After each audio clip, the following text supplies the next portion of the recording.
Triple digits in just a few. We appreciate that. Matt, thank you. Let's get to our news today. A brazen purse theft caught on camera. This in Saratoga Springs. You know what? This is one of those that just frustrates you. Yeah, no doubt. Yeah, and Brianna Chavez is about to tell you guys why. It's a story you'll only see here on KSL. The woman tells me she was having lunch with her mom here at this Village Baker in Saratoga Springs. But what happened after left her and her family in shock.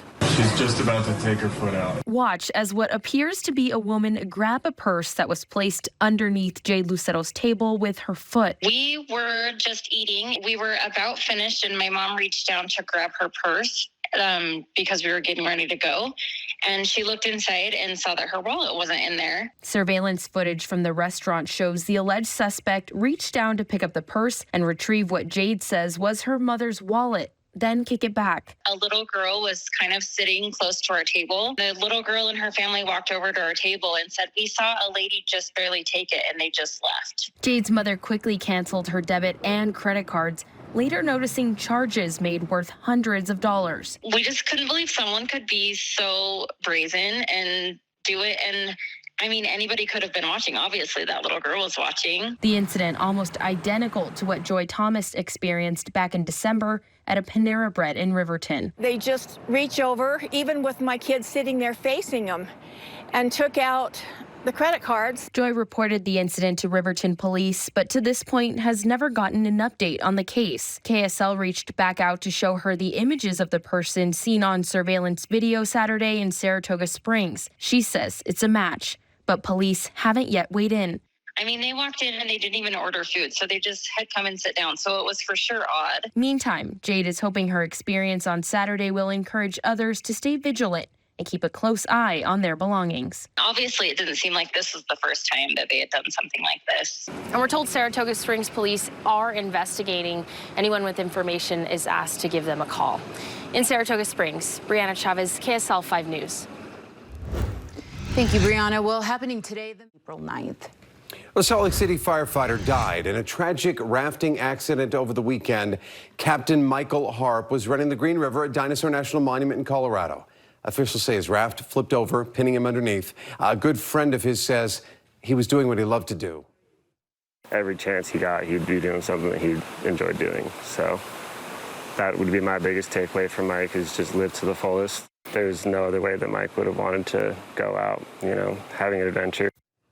He was with a group of about 20 other rafters who tried to save him. Captain Harp worked at the Salt Lake City Fire Department for 27 years. Well, our thoughts are certainly with his friends and his family. A suspect is recovering. Straight ahead. Improving avalanche control up Little Cottonwood Canyon. Find out what UDOT is doing with these explosive boxes and what it means for canyon safety. Dan Resco live for us tonight. Dan, thank you. New work is about to begin up Little Cottonwood Canyon, expected to improve the safety of avalanche control for the upcoming snow season. And just because it's summer does not mean UDOT isn't already thinking ahead to winter. News specialist Brian Carlson live up Little Cottonwood Canyon for us tonight and what UDOT is doing. Hi, Brian. Hey, Mike. So, yeah, it may be weird to think about avalanche control at the beginning of July, but that is exactly what UDOT is doing. When this canyon is filled with snow in the winter, UDOT fires off a large artillery gun with explosives over the town of Alta. Now, the new plan is to go remote. That means less guns and blasts from the ground, and instead, starting next week, UDOT is installing 16 additional towers like these, scattered below the ridgeline of Mount Superior to expand their remote explosive system. Their avalanche program manager showed me the canisters filled with explosives that would go on top of those towers, and says triggering avalanches remotely from these canisters versus the old war guns will help improve the safety for all the buildings in the town of Alta. This is where the most people and buildings are that we shoot over. So really what this is going to do, this is going to eliminate all the overhead fire in Little Cottonwood Canyon, except for a few buildings in the Snowbird Village.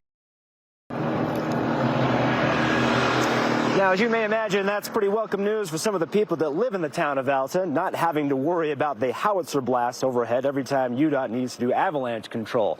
Coming up on KSL 5 News at 6, we'll show you what one of those residents thinks about that change. You imagine it's going to be positive. Live in Little Cottonwood Canyon, Brian Carlson, KSL 5 News. All right, pretty fascinating. Brian, thank you. Today, the Supreme Court ruling that transplant technology, plus keeping Little Cottonwood Canyon clear, how new equipment is making avalanche mitigation more efficient at 6. From investigators, plus preventing more tragedy up Little Cottonwood Canyon. This is going to get rid of over 90% of firing over buildings and people. What crews are doing to make avalanche control safer for the winter. And new tech. From fireworks safety to safety in the mountains, UDOT is about to start work up Little Cottonwood Canyon, making avalanche control safer for snow season. News specialist Brian Carlson live for us in Little Cottonwood Canyon tonight on how UDOT is getting ready to do more avalanche blasts by remote here, making the explosives safer and putting less people at risk. Right, Brian? That they are, Mike. So where I'm standing here in the town of Alta will be right underneath the firing path for one of UDOT's howitzer guns they use to shoot off over the buildings and homes here for avalanche control. But with this new work to go more remote, that gun goes away, and so does the dangers that gun brings with it. Say goodbye to one of UDOT's howitzer guns for avalanche control up Little Cottonwood Canyon. Starting next week, UDOT is installing 16 new Veasan avalanche towers like these below Mount Superior that let UDOT crews drop explosives in avalanche zones remotely. That means no more shooting the heavy explosives from a howitzer over homes or buildings in the town of Alta. This is where the most people and buildings are that we shoot over. So really what this is going to do, this is going to eliminate all the overhead fire in Little Cottonwood Canyon, except for a few buildings in the Snowbird Village area. UDOT instead can just push a button and the explosive detonation boxes drop the necessary blasts onto the ground below without putting anyone or any buildings at risk. The technology isn't new. UDOT is simply expanding the number of towers in its remote system they already have in place. So basically, you're taking this and adding 16 more. Correct. For some people in the town of Alta, it's welcome news. Does it make you feel safer, knowing that they're getting rid of the gun? I think it definitely does. We spoke with part-time resident Zach Banna, who hears the gun blasts each morning during the winter. And that's my wake-up call in the morning before powder days. It's like 5 a.m. There's bombs going off, and it kind of rattles the condos a little bit. To have the towers ready for this year's upcoming season, UDOT says construction will sprint over the next 3 months. Construction crews are going to be working every day of the week. This is a lot of work to squeeze in a short amount of time. But once finished, they say it'll be safer for everyone there in the town below and the crews doing the avalanche control work above. Now, the one thing this doesn't do is reduce the number of times they close Little Cottonwood Canyon for avalanche control during the winter. I asked about that specifically.